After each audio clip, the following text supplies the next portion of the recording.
Hi guys, ladies and gentlemen, are you tired yet? I'm dead tired because I've Climax 3 times already tonight. But I'm ready to Climax possibly one more time, if not twice. I can go all night long if you wish me to. You've seen in that one stream where I played Starcraft for 16 hours straight.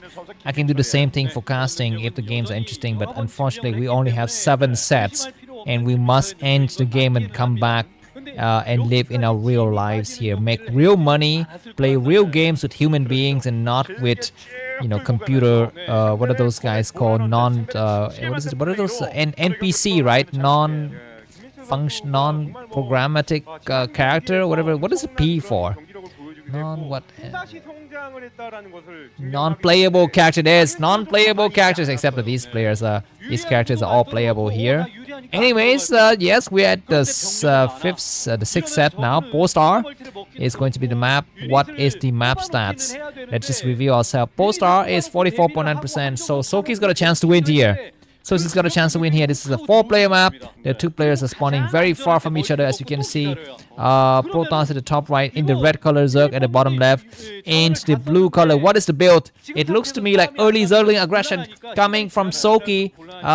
This is gonna help Snow out a lot. He's gonna be opening maybe a gateway or forge, but with the look of it, I think it's gonna be gateway first. He's gonna have plenty of time. No, it's gonna be forge first.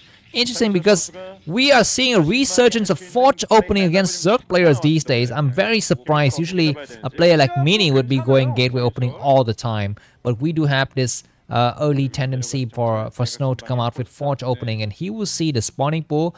He's gonna try to slow down the drone from expanding. I don't think he saw the spawning pool. He can just guess the timing of the spawning pool, and he's gonna try to force this drone to kind of take a far base, and there's gonna be a cannon, or he might get ready to go for the Nexus. There are 2 choices here. Zone is going to get created. He makes 2x right away, and he's going to plant down a hatchery, so there's going to be only 4 Zerglings. Okay, that drone is so damaged.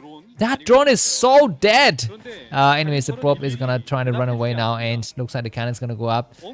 It's going to be tight. It's going to be quite tight, and the probe might dive in to attack the drone to drive the Zerglings to where the Zerglings have already made it themselves and need to hold this choke. Now, he's not holding. I guess he's confident because these guys have played these maps like hundreds, if not 500, 600 times. So he knows the exact timing.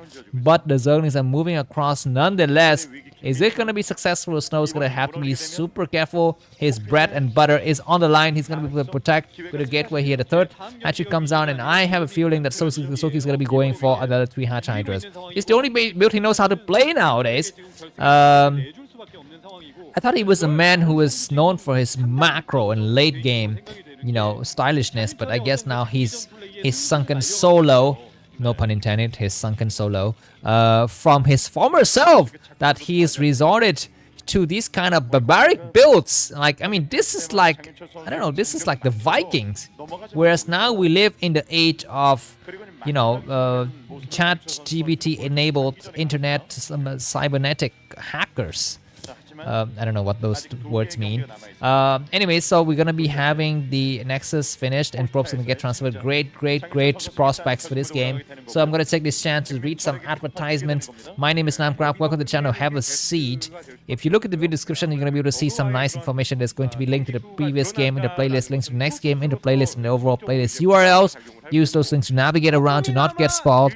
I also have a Google Sheet, a database, a consolidated, unified, ultimate database of Starcraft English commentaries, all casted by me over the last 3 or 4 years, and they number in the more than 1,500 games.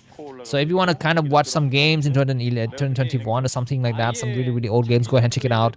There's going to be all of those games there. The link to that is going to be in the video description. If you have a Facebook account, feel free to add friends with me on Facebook using your real account. Please don't add friends with me from a girl's account, because I know that no girls will ever friend me. It's gonna be just an impossible thing. If you have a Telegram account, feel free to add the Telegram channel called Broodwar forever. This is where I post those videos almost as quickly as I post to YouTube, and they don't have ads. And Telegram is a great chatting app as well. I don't get any commission from Telegram. I'm sorry. It's just gonna suggest good things to you. I'm not getting anything from it. So that's that. If you use headphones, you will hear that there's a bit of this disjointedness in the audio channels. We will have a bit more English on one ear and a bit more Korean and game sound in the other ear. This is by design. If you don't like that, take off your headphones or use the Chrome add-on called left-right channel select for you to select only one channel and only boost that audio. Some other point, if you're gonna leave a comment as to who wins the game, oh my god, it was about a small opening there, but no, that's not gonna be successful. Please go ahead and look at these moments. During these times the drones can return to mining, but Soulkey was just lazy, I think. Or maybe he just want to be extra sure, but I feel like at that specific instant where you have like 10 Zerlings chasing a probe that is stuck behind the mineral lines and getting stuck with the drones, send your drone back to mining and you can save 3 or 4 seconds that way. Anyways, now Zerlings are gonna start to move across the map, but we have the first Corsair out. Let me continue on with the advertisings. In these very long games, you will notice, I hope, that there's no ads. There's only going to be one ad in the beginning of the set, and that's it. There's not going to be a mid ad. There's not going to be an end ad. I guess when the game ends, you can just stop the video and move on to the next one using the link in the description, so you don't lose any time watching the ads at all.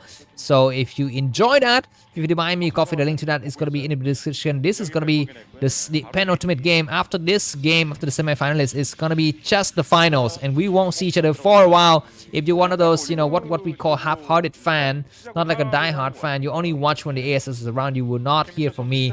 So why not buy me a coffee? You won't have a chance to do it for the next 6 months. Go and click the button, the link in the video description. Buy me coffee right now. I have my Zelle account. If you're an American citizen, it's called namkraftvn@gmail.com. Just pause the video, click the link in the description, click the buy me coffee button, or go to Zelle and send some money, $2, $3, 50 cents, or whatever, to the Gmail address called namkraftvn@gmail.com. If you have a PayPal account or credit card account instead, just go ahead and use the link in the video description. You can also join the YouTube plan.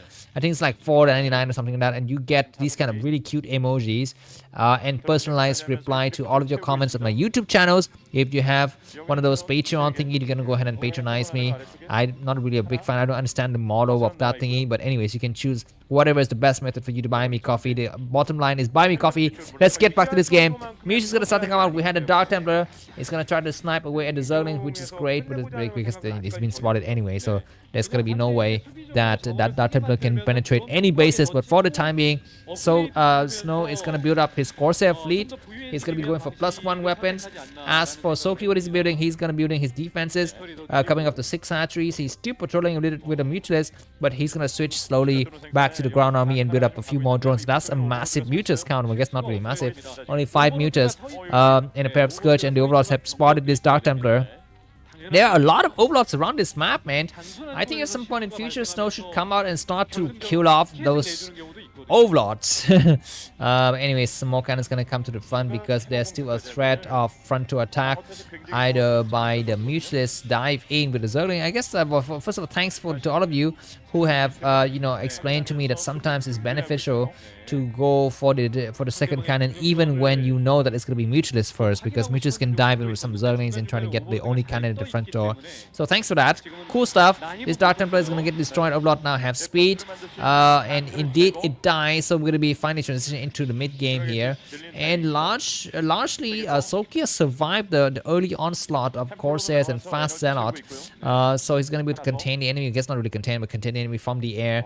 They will dive in against the expansion now. How many Corsairs? There are about some forces, and there's an Overlord grouping as well. He's gonna try to snipe those Scourges, and the Overlord's gonna be careful. There are some clone Scourge. Good attack! Look at the amazing micro from Snowman Boy. He's so amazing. Oh my god! Have you ever seen a better micro? You need to actually replay that, man. Pause the video and go back and watch that with the speed 0.5 to see how beautiful and eloquent and elegant and exquisite that move was. He went for a dive, he gets the first hit, and then he turns back, he goes for the second dive to get the second hit, and the last hit killed off the last Corsair. And that was better than Messi, Maradona, and David Beckham all combined. Or whatever the sport you play, maybe what is it, Federer and Djokovic if you're a tennis fan, or maybe Tiger Wood if you're I don't know, child molestation fan. Wait, no, Tiger Wood was not a child molester. What is he? He was a cheater and a porn addict. That's right. Who was the child molester? Epstein, right? Or somebody that with that name. Maybe, I'm not so sure. I'm not really into those kind of like what we call cabbage news in my country, Vietnam. They call it cabbage news. Usually, it's not real. It's not real news. It's fake news. It's not really fake news. They're real, but they're inconsequential news and news that nobody cares about. And you just kind of waste your time and energy and neurons reading those news. Anyways, good moving shot by the Mutualists, but the Hydras are here to turn around. Both the players are at the height of their masculinity right now. I mean, both of them are playing so hot, so hot. Hydra's gonna try to come through, and Zella's gonna have to back down. Keep in mind that we don't have a fourth base for the Protoss player, but Soulkey has got a fourth base and has been largely uncontested right now. Snow's going to come out with a large force, but Soulkey's huge amount of Hydras is going to be a problem, and this middle area is so open. There's going to be some storms. Keep in mind that the Mutuals are all the way at the backside. They cannot support the battles. There are some lurkers. Great army comes to you, and this is going to be an expansion, but I think there's a Zelle out here. Maybe there's an Overlord. I'm not so sure. Great attack just to trade really well. You need to trade as efficient as possible and then drive back and just wait for reinforcement because you are not ready to attack head on right now. Looks like the Zerg is able to see the pylon, but it's not attacking, and it's going to be some nice movements of troops coming to this side because he wants to stop Snow from attacking his high ground bases. The 6 o'clock position, there's going to be some lurkers. There's no observer. He's going to have to pull back now. Lurkers have great defense. And where's the observatory? There's observatory, very late observatory. So I guess this game around Soulkey has got a nice lead. Mutual is going to come out, and there's going to be a chance for Snow to try to double expand and contain the enemy. The cannon is not yet up. The Mutualists will be meeting the Corsair. The Corsairs are waiting to dive in. The moment they see the Mutualists, they will come in and eat those Mutualists. Arrive, nice attack, and he's going to be doing some great moving shot to attack. He gets one Mutus. He will get 2 more. They're just going to be buying some time. That last Mutus need to die. Where's the observer? He doesn't have the observers with him right now. He's going to have to back down. And that's anyways the Hydra is going to try to snipe those Corsairs. Need to turn around. Indeed, they will turn around, and all of the Corsairs are still alive, which is great. Some great attack. Do we have a dive in by the Hydras to attack the Hydras? We don't have it. These Hydras are going to try to snipe. What a Hydra did we get? Hydra did we get 0 Hydras? Very good control of the Hydras from Snow, and this Hydra is going to try to move across towards the 230 position, and there's going to be a chance for a base to come up. It's going to be just a pylon. All of these ragtag force of the Hydras all died here, and Snow is not leading by the supply. He's got the same supply, but in terms of tech, the enemy doesn't have hive tech, so for the time being, lurkers are not able to penetrate, but Hydra's going to try to come through, and Snow has got his army group up and controlled nicely here. Some nice attack. The Corsairs can see that there's no army on this left side, which means the army is on the right side, and Protoss go right for the throat. He comes through. There's a lot of forces. Zelle are charging. The angle is not so good for Snow.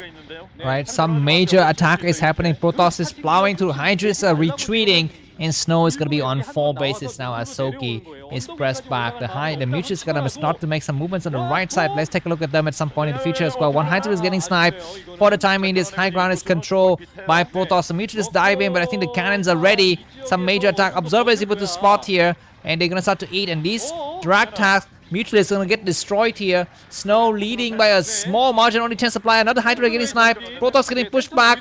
And Zerg is going to wage a serious counter attack here. Hydras need to cast a storm. One storm from the Hydras. The Hydras going to start to eat up. Hydras are Hydras and Hydra is a Hydra, so keep that in mind. That is Namkraft terminologies for you. Anyways, one small Protoss process gonna get cornered in the middle. Nice to put the Zelle out back as the lurkers deploy themselves. Armies coming from the backside. They need to support right now.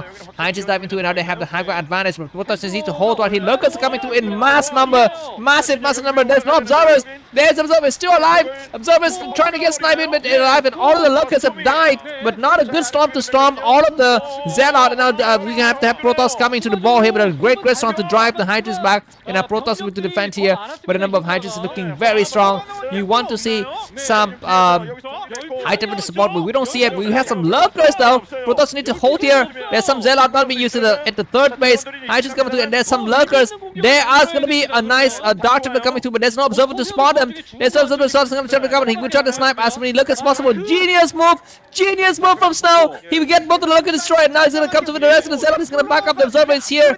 The Overlord is here, and he's going to be to snipe on the forces, but Protoss in a very bad dire situation now. Zergling's going to come, Hydra's going to come through. Some nice recruits attack. We don't have the probes getting sent towards the 4th base. Nice attack. Only 2 cannons remaining. The Forge will fall. The lurkers are having some great attack, but observers have arrived. snipe. There are no Hydrals, and in a small stroke of genius, Soulkey is able to press the enemy back and beat him into the pop. Hydra's gonna come through. The force has been destroyed here. The Hydrals are waiting to cast a storm. One cannon has destroyed. One Hydra gets sniped, and that Hydra is gonna go and go hand it back, but we have a great storm. But I think it's not enough. It's not enough. Snow is behind by about 10 supply. Massive Hydras coming from all sides here, and Protoss cannot leave the base. Dragoons are doing some great moving shot, but it's not enough. It's not enough. Ladies and gentlemen, we're going to be gracing ourselves with game number 7 in just a few seconds. What is going to be that map? I'm not so sure. I have to check the map. I think it may be, we'll have Eclipse. It's going to be Radion. I'm so glad Radion is the last map because that map is really balanced. Protoss have a nice chance on that map. Anyways, GG by Snow. Game 7 incoming. Thanks for watching. If you enjoyed the guys, leave the buy me coffee. Then see you in the video. Bye.